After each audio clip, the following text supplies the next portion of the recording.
দুদিন 3 দিন থেকে আসলে বাংলাদেশ ক্রিকেট বোর্ডের ইলেকশন নিয়ে আলোচনা করতে খুব বেশি আগ্রহী ছিলাম না, করতে ইচ্ছাও করে না। এখানটায় যে ধরনের খেলা চলছে বিভিন্ন পক্ষের মধ্যে, এগুলো আসলে বাংলাদেশি ক্রিকেটের পরিবেশকে প্রতিদিন নষ্ট করছে। এই মুহূর্তে যে অবস্থায় দাঁড়িয়ে বাংলাদেশের ক্রিকেট, তাতে আজকের পর থেকে সকল ধরনের ডোমেস্টিক ক্রিকেট বন্ধ হবার দ্বার প্রান্তে। বাংলাদেশ ক্রিকেট বোর্ডের নিজস্ব আয়োজন ব্যতীত কিংবা নিজস্ব আয়োজনও যেগুলো হবে এনসিএল এর মতো টুর্নামেন্ট গুলো, সেগুলোতেও আপকামিং ফিউচারে ক্রিকেটাররা অংশ নেবে কিনা, বিভিন্ন অঞ্চল ভিত্তিক এই টুর্নামেন্ট গুলো হয় এবং সেই অঞ্চলগুলোর দায়িত্বে থাকেন সেই অঞ্চলের ক্রিকেট সংগঠকরা, তারা অংশগ্রহণ করবেন কিনা সেই ব্যাপারে একটা স্পষ্ট অবস্থান তারা ব্যক্ত করেছেন। বাংলাদেশ ক্রিকেট বোর্ডের এই মুহূর্তে যে নির্বাচনী পরিবেশ চলছে, নির্বাচনী স্ট্যাটাস রয়েছে, সেখানটায় আর দুদিনের মধ্যে পরিচালনা পর্ষদের ইলেকশন হওয়ার কথা রাজধানীর একটা অভিজাত হোটেলে। সেই ইলেকশনকে কেন্দ্র করে যেই ধরনের অস্থিরতা তৈরি হয়েছে, আজকে সেটার চূড়ান্ত রূপ ঢাকা মোহামেডান স্পোর্টিং ক্লাবে যে অনুষ্ঠিত হয়েছে সংবাদ সম্মেলন, প্রতিবাদ সভা, সেখানটায় আমরা দেখতে পেয়েছি, জানতে পেরেছি। গণমাধ্যম কর্মী হিসেবে আমি সহ আমার পরিচিত যারা দীর্ঘ সময় ধরে যারা স্পোর্টস নিয়ে, ক্রিকেট নিয়ে স্পেশালি কাজ করেছেন, সবাই ছিলেন। এবং এই সংগঠকরা, জেলা, বিভাগ, ক্লাব, সকল পর্যায়ের সংগঠকরা আজকে দ্ব্যর্থহীনভাবে অ্যানাউন্স করেছেন, এই বক্তব্যটা আমার না, তাদের বক্তব্য, যদি আগামীকালের মধ্যে চলমান ইলেকশনের প্রসিডিউর এটাকে বন্ধ করা না হয়, এটাকে সংশোধন করা না হয়, এটাকে রিঅর্গানাইজ করা না হয়, তাহলে সকল ধরনের লিগ তারা বন্ধ করে দেবেন। কোনো ধরনের লিগে ক্লাবগুলো পার্টিসিপেট করবে না। তারা যেই ক্রিকেট বোর্ডের ছায়াতলে অভিভাবক সংস্থা, সেই ক্রিকেট বোর্ডের নির্বাচনকে কেন্দ্র করে এত বেশি জলঘোলা হয়েছে যে সংগঠকরা সকল ধরনের লিগে খেলা বন্ধ করে দেবেন। কারণ তারা যেই ক্রিকেট বোর্ডকে দেখতে চান অথবা যেই ক্রিকেট বোর্ড হতে যাচ্ছে, সেটা যথেষ্ট প্রশ্নবিদ্ধ। সেকেন্ড পয়েন্ট যেটা, বিপিএল, আপনারা সবাই জানেন বাংলাদেশ ক্রিকেট বোর্ডের ফ্ল্যাগশিপ প্রোগ্রামস গুলোর মধ্যে ডোমেস্টিক ক্রিকেটে খুবই গুরুত্বপূর্ণ। সেই বিপিএল এ অংশগ্রহণকারী দলগুলো এবার যেহেতু সবকিছুই নতুন করে হবে, সেই বিপিএল নিয়েও ইলেকশন নিয়ে বুলবুল ভাই ফাহিমরা এত বেশি সুপার ডুপার বিজি হয়ে গেছে যে বিপিএল এর কোনো আপডেট আমরা জানি না, অথচ দে আর প্ল্যানিং যে ডিসেম্বরের ফার্স্ট উইকে সেকেন্ড উইকে বিপিএল হবে, অক্টোবরের প্রথম সপ্তাহ চলে, 2 মাস পরে নাকি বিপিএল হবে। বিপিএল এর player staff, number of teams, number of venues, যেই অর্গানাইজেশন ম্যানেজমেন্টের কাজ করবে তার প্রেজেন্টেশন কি, কোনো কিছু সম্পর্কে এখন পর্যন্ত আমাদের কাছে কোনো আইডিয়া নেই, কারণ সবাই ইলেকশন কেন্দ্রিক ব্যস্ততায় ব্যস্ত। সৌম্য সরকার, যিনি বাংলাদেশের মেন স্কোয়াডে রয়েছেন, সেই সৌম্য সরকারের ভিসার মেয়াদ পেরিয়ে যায়, কিন্তু তাকে পাঠানোর ব্যবস্থা তার আগে করতে পারে না বাংলাদেশ ক্রিকেট বোর্ড ইউএইতে। সেটা নিয়েও কারো কোনো ধরনের মাথা ব্যথা নেই, কারণ সবাই ইলেকশন নিয়ে রয়েছেন। অথচ এই ইলেকশনটা হবে কিন্তু ক্রিকেট বোর্ডে। ক্রিকেট খেলাটা যদি না থাকে, এই ক্রিকেট বোর্ডের কোনো অস্তিত্ব নেই। বিপিএল অংশগ্রহণকারী দলগুলোর বর্তমান চ্যাম্পিয়ন যে দল, তারা বলে দিয়েছে তারা অংশগ্রহণ করবে না, গতকালকে বিভিন্ন মিডিয়া আমরা দেখেছি, এবং এর সাথে এডিশনালি অন্যান্য দল এবং অঞ্চলগুলো যুক্ত হবে বলে মনে করা হচ্ছে। ঘটনার সূত্রপাত যেখানটায়, ফারুক আহমেদের সময় ওই যে 15টা ক্লাব নিয়ে আলোচনা হচ্ছে, আমি পক্ষে বিপক্ষে কোনো কিছু বলছি না, সেই ক্লাবগুলো যখন সবশেষ মৌসুমে অংশগ্রহণ করেছিল, সেই মৌসুমটা হচ্ছে 2024 সালের 5 আগস্টের পরের মৌসুম, রাইট? সেই মৌসুমের সময় বাংলাদেশ ক্রিকেট বোর্ডের ক্যাপ্টেন ছিলেন, সভাপতি প্রেসিডেন্ট ছিলেন ফারুক আহমেদ। তিনি নতুন পরিচালনা পর্ষদের আন্ডারে যে জিনিসটাকে একদম ভেঙে নতুন করে ঠিক করা হয়েছে, ক্লাবগুলোকে লিগে অংশগ্রহণ করতে দিয়েছিলেন।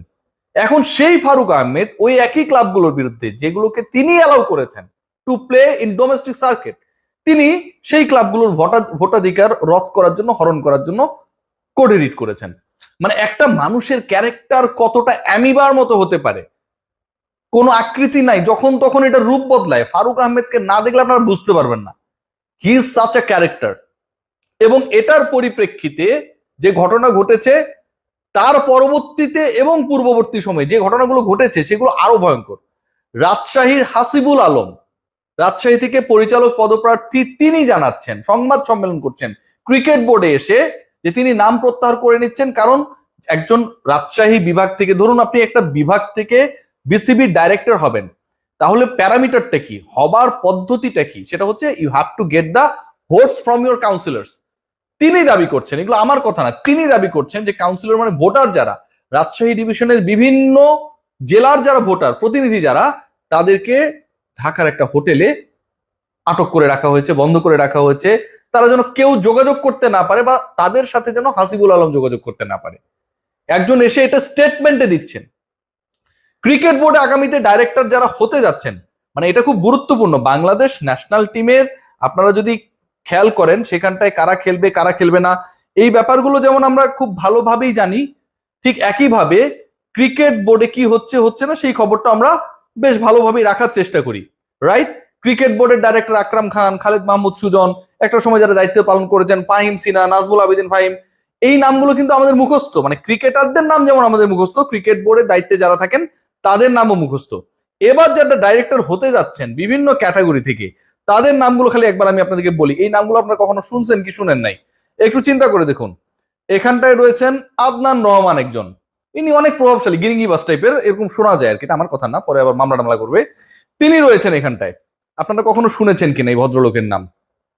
একজন রয়েছেন ফাইজুর রহমান, একজন রয়েছেন আমজাদ হোসেন, অভিনেতা আমজাদ না, তিনি বাংলাদেশ ক্রিকেট বোর্ডের নানা কর্মকাণ্ডের সাথে, আন্ডারহ্যান্ড কর্মকাণ্ডের সাথে বিভিন্ন সময় জড়িত ছিলেন বলে অভিযোগ রয়েছে।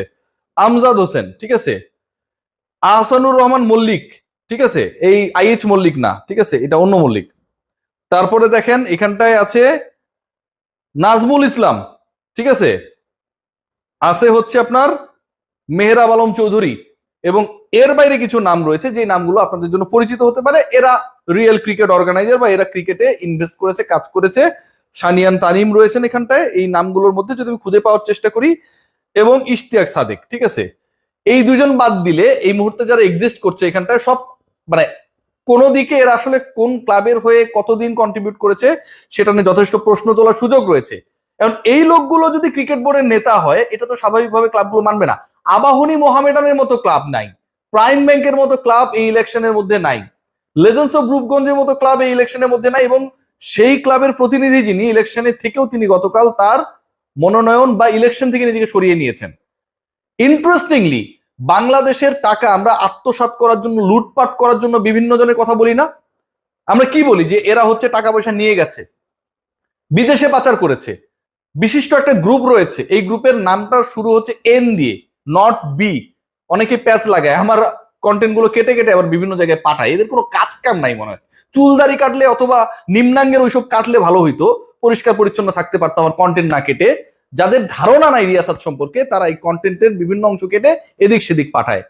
তো এদের জন্য, এই বি এন্ড সি টাইপের লোকদের জন্য যারা হচ্ছে এই কামটা করে, ইনবক্স করে বিভিন্ন জনকে, তাদেরকে বলতে যে ওই গ্রুপটার নাম হচ্ছে এন গ্রুপ, রাইট? এদের নামে একটা, মানে এদের নামে না, এদের মালিকানা না, একটা পরিবহনের ব্যবসা আমরা দেখি, এটা তাদের আন্ডারে না। এরা নাকি 12,000 কোটি টাকা একদম উধাও করে দিচ্ছে, 12,000 কোটি টাকা। ভাই, আমি যে রুমে বৈশাই ভিডিওটা বানাচ্ছি, এখানে যদি আপনি সব 1,000 টাকার নোট দিয়েও ভরায় ফেলেন 12,000 কোটি টাকা, তাতেও আটবে না, বুঝছেন? এত টাকা লুটপাট করে বিভিন্ন জায়গায় ট্রান্সফার করেছে। তাদের সিস্টার কনসার্ন একটা রয়েছে, সেই সিস্টার কনসার্নের সিইও যিনি সাপ্লায়ার, একজন, অন্য কিছু সাপ্লাই না, মালমূল সাপ্লাই করেন। মাল বলতে আবার ওই মাল না, এই যে ধরেন ট্রাইপড, ক্যামেরা, এটা ওটা, লাইট, হ্যাঁ, ব্যাকপ্যাক, এরকম এই জিনিসপত্র নাকি সাপ্লাই করেন। তিনিও বিসিবির ডাইরেক্টর।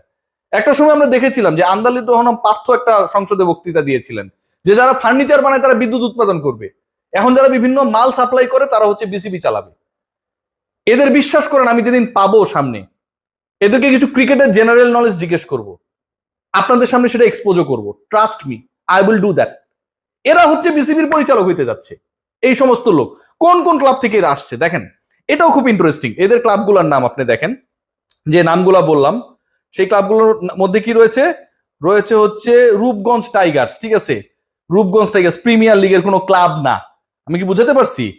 তারপরে রয়েছে উত্তরা ক্রিকেট ক্লাব, নামগুলো শুধু দেখেন, ঠিক আছে। তারপরে হচ্ছে ইন্টারেস্টিংলি যেটা হচ্ছে ইয়াং পেগাসাস, ঠিক আছে। তারপরে রয়েছে গোল্ডেন ইগলস, বুঝছেন? নাম কিন্তু শুনে মনে হচ্ছে এক একটা ক্যালিফোর্নিয়া, নিউ ইয়র্ক থেকে আসছে এখানটায়। এই ক্লাবগুলো বাংলাদেশের টপ লেভেলের ক্লাব একটাও না, একটাও না, ঠিক আছে। রূপগঞ্জ ক্রিকেট একাডেমি, আমার প্রিয় ফারুক আহমেদ, ঠিক আছে। তারপর হচ্ছে কি কাঁঠালবাগান ক্রিসেন্ট ক্লাব, এসব ক্লাবের লোকজন যারা প্রিমিয়ার লিগে একটা ক্লাব চালানোর যোগ্য কখনো হয়নি, বা তাদের যেখান থেকে কাউন্সিলরশিপ নিয়ে এসছেন সেই ক্লাবগুলো টপ লেভেলে কখনো খেলেন নাই, এরা হচ্ছে বাংলাদেশের ক্রিকেটের ডিসাইডার হবে। রাজশাহীতে নাকি সবাইকে আটক করে রাখা হয়েছে। এই ঘটনা যখন ঘটে ঠিক তখন আমার ক্রিকেট কোন পথে যায়? বাংলাদেশের ক্রিকেটে এই মুহূর্তে এমন একটা সিচুয়েশন যে লাইফ সাপোর্টের পরেও যদি আসলে কোনো সাপোর্ট দিয়ে এটাকে রাখার বাঁচানোর চেষ্টা করা হয়, আমার কাছে মনে হয় সেটাই প্রয়োজন। খুব ভয়াবহ অবস্থা। কিছু ক্ষেত্রে চোর বাটপারদের উপদ্রব বাড়বে বিসিবিতে। কে ঠেকাবে? সবাই ভালো থাকবেন।